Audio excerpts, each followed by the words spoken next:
Okay, so we're just looking at some of these reasons why. And the last one, then, why some people believe there's a difference between men and women, because moments, is that vernacular forms express masculinity. Now, vernacular means non-standard. So when we talk about standard English and RP under the social topic, vernacular is another word for non-standard.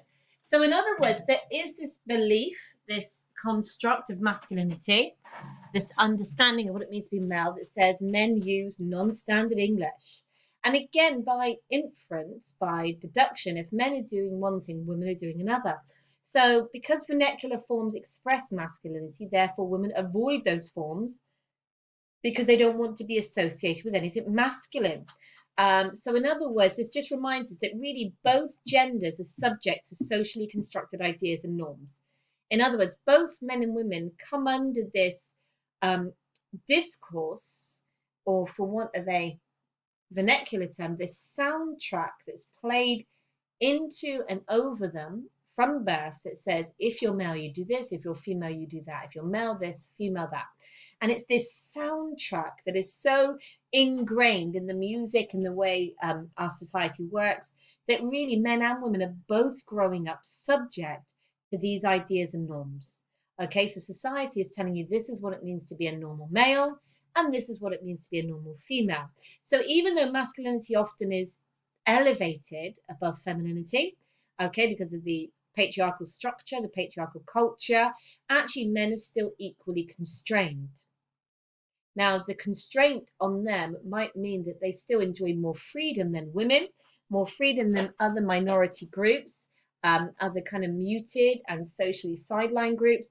But people could argue that actually there's still place to be sympathetic towards men and the ideas of masculinity that also contain and constrain them. So what I mean by that is, yep, men are more likely to be seen as manly if they swear.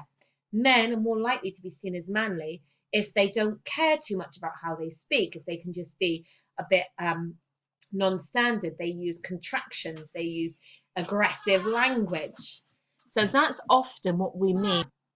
Okay, so actually the truth of these explanations is that society has a huge part to play in male and female identity, the construction of identity.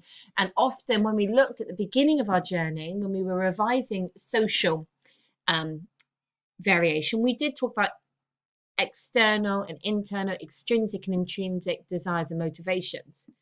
And often the tension comes when the external is at odds with the internal. So externally, the extrinsic motivation says men use vernacular forms, men swear, men are aggressive. And yet internally, you don't want to swear and you don't want to come across as aggressive, but you don't know how to be that version of yourself because there's no model in society that says it's okay not to swear if you're a man. It's okay to cry. So therefore, you try and fit and please society and their expectations, and you end up at odds with who you really are. Similarly, if you're a woman, and society's telling you that you need to be subordinate, that actually you want to behave a particular way, but really you want to elevate yourself. You want to swear, you want to use non-standard forms, but you don't want to be seen as manly. And so the tension is created within us. So society has a huge part to play. And what we often see, therefore, because of that tension between intrinsic identity and motivation, so what's going on inside me, and when that hits the outside world and there's tension, is I begin to enact. In other words, I begin to put on a face. I begin to act in a particular way. So I might enact my gender where I know that's safe to do so. So I might enact my femininity. I might come under a subordinate role. I might present myself as a guardian of society's values when I know other people are expecting that of me. But then I'm at home or I'm with my mates and I'm swearing and I'm assertive and I'm strong and I'm confident in that, and I enact a different face. So it is important, and we did talk about this, I think, when we were in class. I can't remember if we revised that under this new season, and I'll make sure we do. We talk about the words enacting and performing, okay, that we can enact certain roles. We can enact gender. So I can enact a masculine role when I believe that that's most appropriate or it's going to get me acceptance. But then in private, I might enact a more feminine role.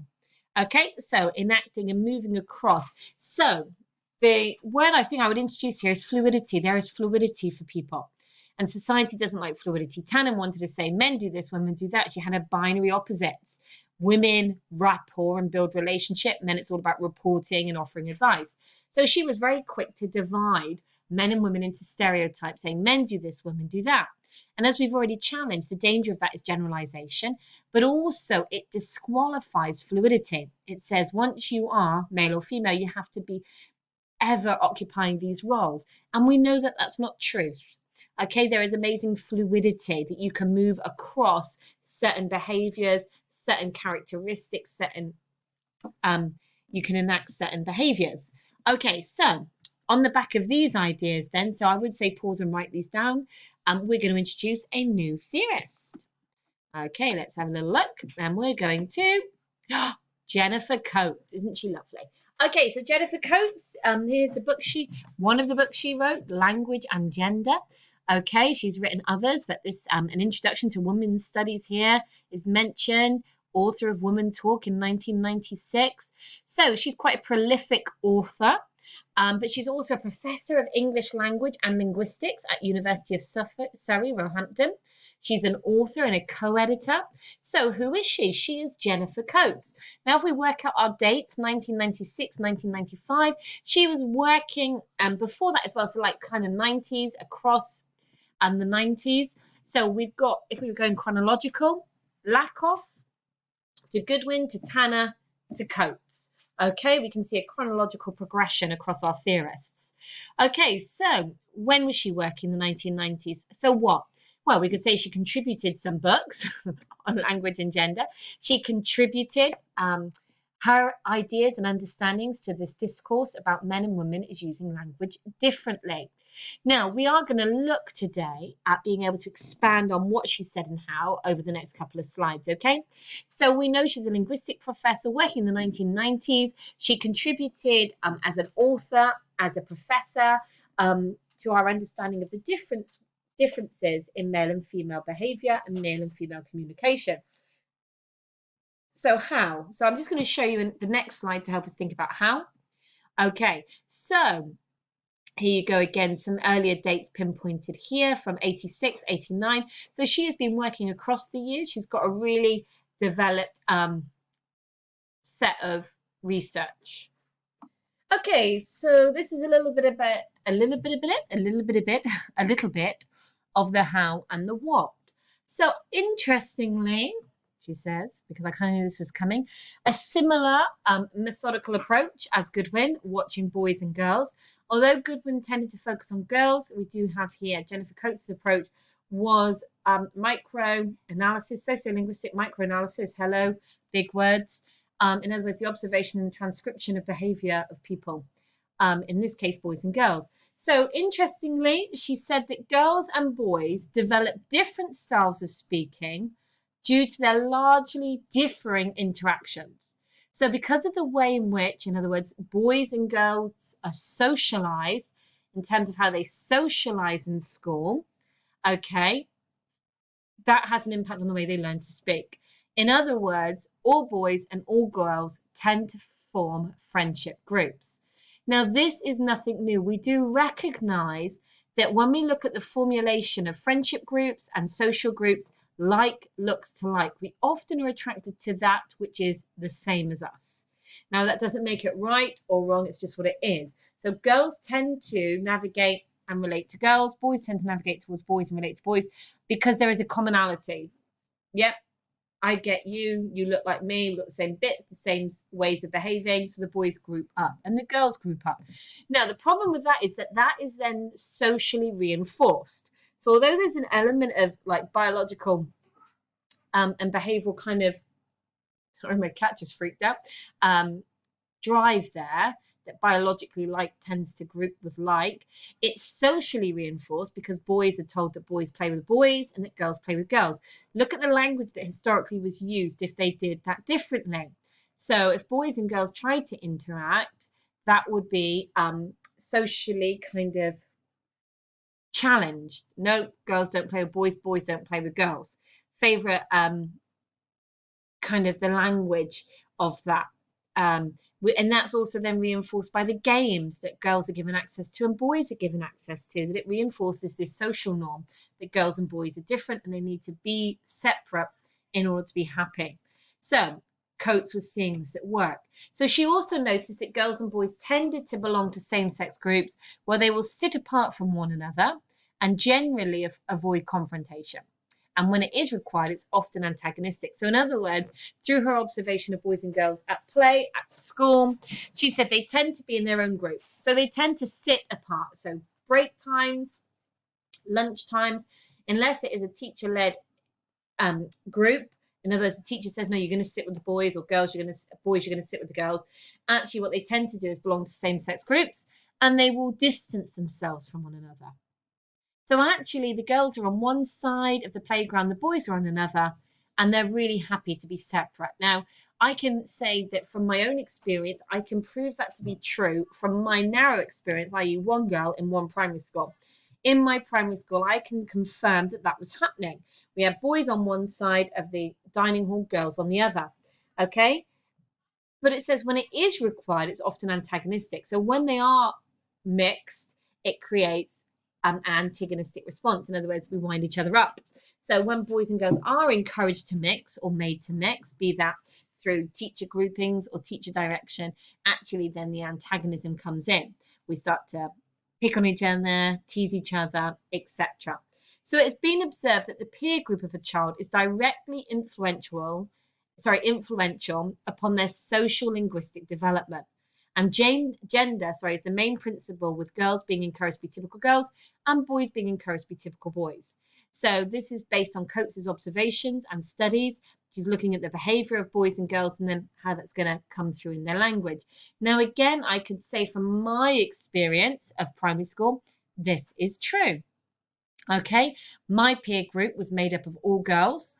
Okay, and my social linguistic development, so how I developed in terms of my language, so how I use language, how I spoke, and my social kind of confidence and place was influenced by my peer group. Okay, and gender is the main principle. So in other words, that social linguistic development is linked to gender because of the way we organise and structure society, even at that systemic primary school level. Okay, now this reminds us of what Lakoff said, wasn't it? Is that boys will speak a language learned from their mothers, but by the time they've entered into the primary school system, they've unlearned it by the time they're 10, and they've exchanged it for a language of power. Okay, and we can agree with this, that peer group does influence social linguistic development, but it's not the only factor, and that's our challenge. But it's not the only factor. There can be other factors that come in at play. Coates also acknowledges the tendency of girls to stick to playing in smaller groups, maybe with just one or two other girls, where their relationship is based predominantly on talk, whereas boys will adhere to play in larger hierarchical groups, which are based on joint activity, for example, sport, where there is often an undisputed boss. So again, now I can move forward from my own primary school experience and think about my own children and say I can see elements of truth from my own observation, my own sociolinguistic microanalysis of my children. So my daughter Lyra, okay, so she was a girl. Her friendship groups in primary school tended to follow this pattern.